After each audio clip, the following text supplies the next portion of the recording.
আগামী বছর জাতিসংঘের COP31 জলবায়ু সম্মেলনের আয়োজন করবে তুরস্কের ভূমধ্যসাগরীয় পর্যটন নগরী অ্যান্টালিয়া। দীর্ঘদিনের প্রতিদ্বন্দ্বিতার পর সমঝোতার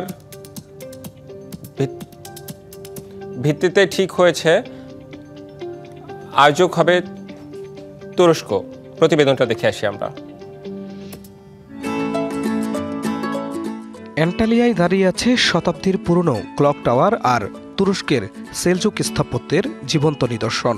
এই শহরেই আগামী বছর হতে যাচ্ছে COP31 জলবায়ু সম্মেলন।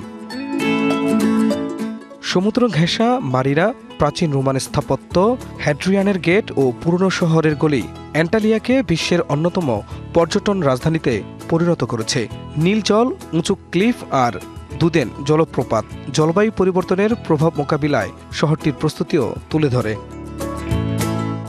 তুরস্ক ও অস্ট্রেলিয়া দুই দেশই 2022 সালে COP31 আয়োজনের জন্য আবেদন করেছিল। কেউই প্রার্থিতা প্রত্যাহার না করায় তৈরি হয় অচলাবস্থা।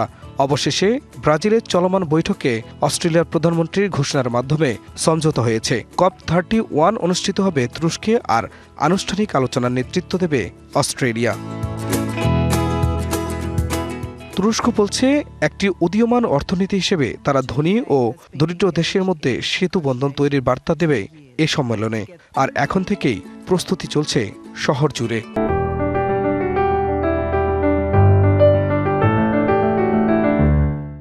অ্যান্টালিয়ার গ্লাস পিরামিড কনভেনশন সেন্টার এবং আন্তর্জাতিক স্টেডিয়ামকে ঘিরেই গড়ে উঠবে COP31 মূল আয়োজন। 2015 সালে G20 সম্মেলনের আয়োজন করেছিল অ্যান্টালিয়া। এবার COP31 বিশ্বের প্রভাবশালী রাষ্ট্রপ্রধান, মন্ত্রী ও প্রতিনিধিদের সমাবেশে আবারও আলোচনার কেন্দ্রবিন্দুতে উঠে আসবে ভূমধ্যসাগরীয় এই নগরী। বিশ্ব নেতাদের স্বাগত জানাতে প্রস্তুত অ্যান্টালিয়া। এখন দেখার বিষয় COP31 কতটা সফলভাবে বৈশ্বিক জলবায়ু প্রতিশ্রুতি বাস্তবায়নে নতুন পথ দেখাতে পারে। খান মোহাম্মদ মুকুল, ডিবিসি নিউজ ডেস্ক।